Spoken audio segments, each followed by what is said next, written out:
In this video, we're talking about imperatives. Here we have some old Soviet propaganda posters that have imperatives on them. See if you can figure out what they mean. Не болтай. Don't talk. Учись отлично.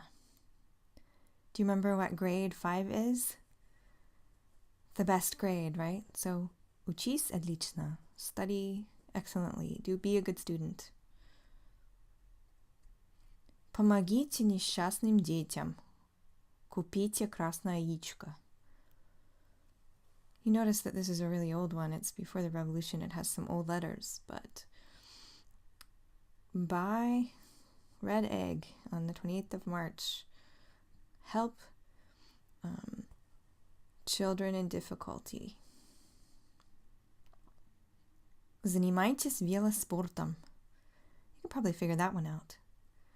Do bike sports. Не балуй. This verb баловать is kind of tricky to translate, but it's something like, don't mess around.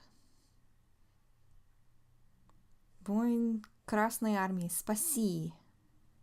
This is obviously a World War II era. You can see, save us from the Nazis. Расти здоровым. Here we have the nurse or doctor talking to the kid. Grow up to be healthy.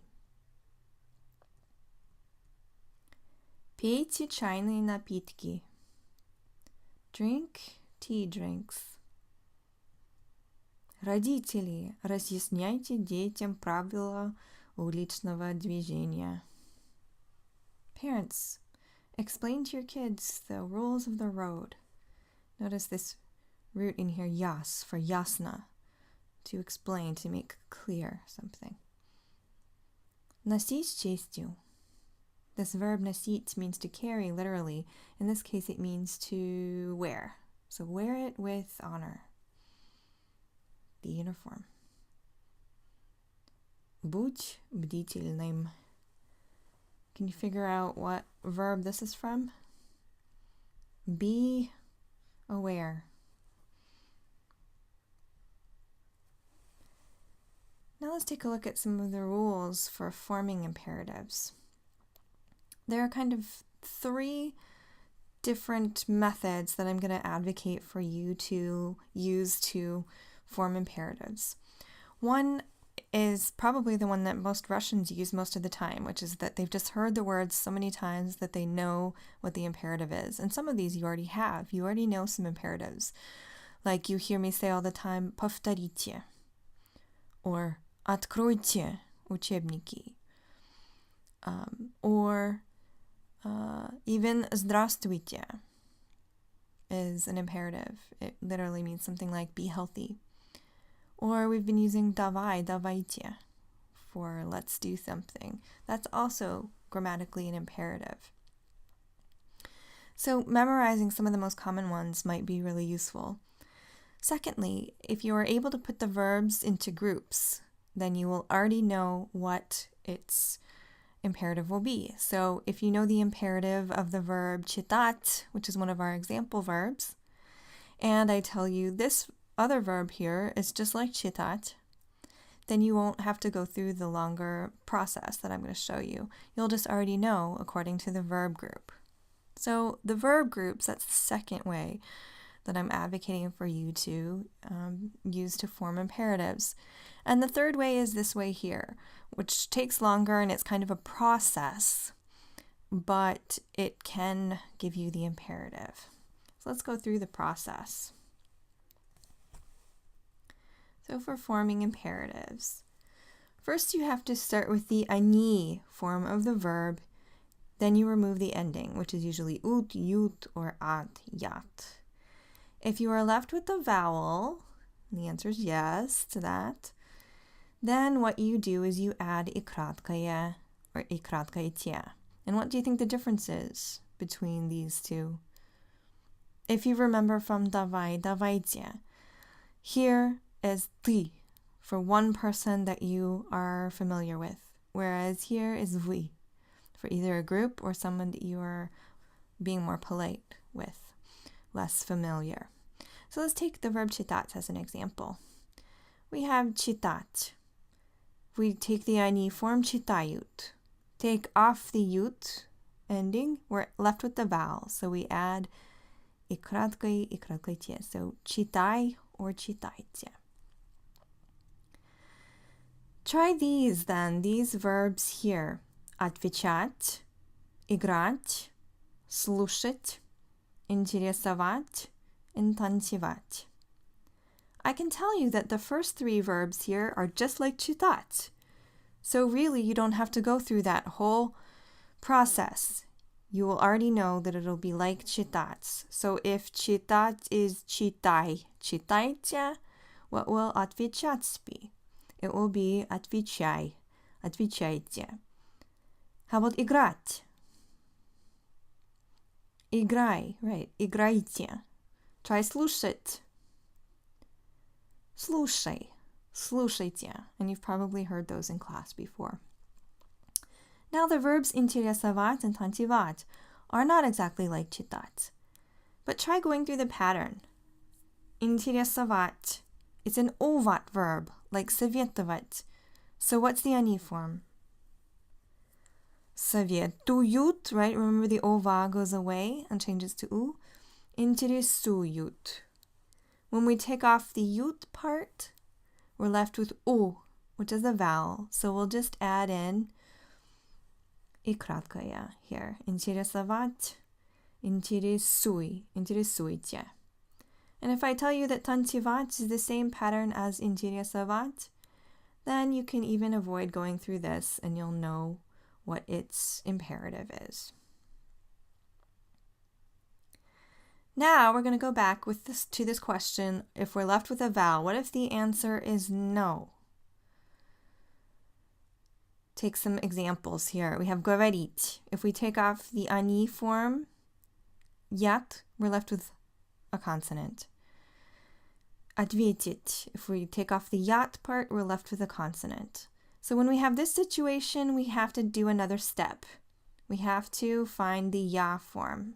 Here we go. Let's look at that for a sec. And then we have to find the ya form. If the ya form is stressed on the end, then we add I or ите. So говорить is an example of this. We had been left before with говор. When we take the ya form говорю, stressed on the end, so we add I, ите. So говори, говорите. Let's try these here. Сказать, писать, посмотреть, показать, купить, and учиться. Сказать and показать are the same pattern as each other, but they're a little bit different than говорить. So pause the video and think about these verbs. Try to find the ing form, try to find the ya form, and see if they follow this same pattern as говорить. So here we go. Сказать, remember we have a consonant mutation. Скажу is the ya form, stressed, so скажи. Показать is the same pattern, so покажу, покажи, покажите. Писать, remember another consonant mutation here. Они пишут, take that off, we're left with the consonant. Ya form is пишу, stressed on the ya, so then we'll add пиши. Посмотреть is similar to говорить. And купить is like любить, куплю in the ya form, but then remember that we take off that L, go back to the stem, and add E to the stem. We don't keep the L in there when we make the imperative. And then учиться, it's a reflexive, but it follows the same patterns. All you have to do is do the same thing, take off the ся, just don't forget to put the ся back on. Учись. And here we've added s instead of ся because it ends in a vowel. And the same thing here. Now if we go back to our question where we find the ya form, but the answer is no, it's not stressed on the end. And let's look at an example here. Here we have the verb ответить. When we find the ya form, отвечу, it's not stressed on the end. And when it's not stressed on the end, we'll add мягкий знак. So ответь, ответьте. Here we have a couple to try. Приготовить, тратить, забыть. Let's take a look. Приготовлю is the ya form. It's not stressed on the end, so we'll add the мягкий знак. Трачу, not stressed on the end, so we'll add мягкий знак. Трать, тратьте.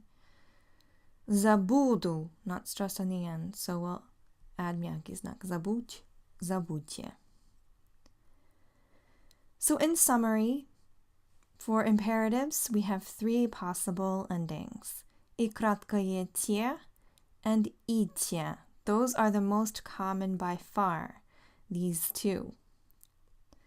Sometimes we will have a мягкий знак те. My recommendation for now is for you to memorize the common ones with мягкие знаки. And probably for the others, you can figure out whether they are и краткое or и.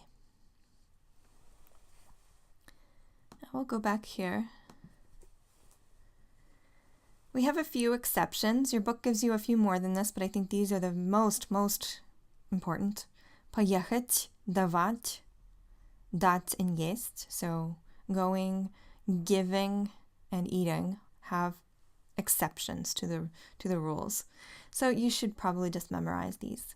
So поехать becomes поезжай. Повторите, поезжай. Поезжайте.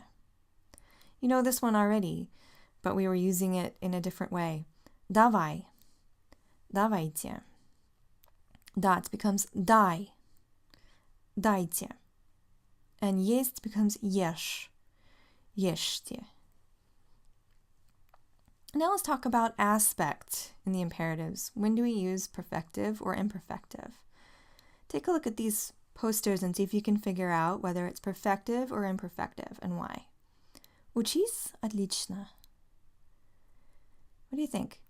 Учись is imperfective. Why? Think about it. We'll talk about it in a second. Не болтай. Don't talk. This one's imperfective. Купите красное яичко. Perfective. Why? What do you think? Maybe you guessed some of these. If it's a one-time action that you're asking someone to do, you'll usually use perfective.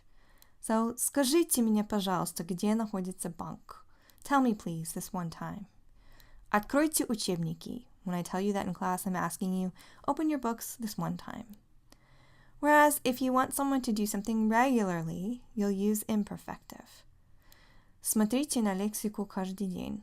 Look at your vocabulary words every day. Or some of the examples that we had back here. This one, учись отлично. Always do it. They don't mean just one time, but regularly. Whereas here, they want you to buy the eggs this one time, so perfective. When a verb is negated, it will usually, not 100%, but usually be imperfective. Не читайте эту статью. Don't read that article. And here's an example. Не болтай. Don't talk. There are some exceptions to this rule, but for the most part, не читайте. Не plus imperfective. And then when you have polite invitations, even though you are inviting someone to do something once, usually you'll still use imperfective. This usually includes like inviting someone over to your house. So this one, as an example, приходите ко мне в гости. Come to my house. Even though you probably just want someone to come once, it's more polite to invite someone using imperfective. So that's kind of an exception to this rule up here.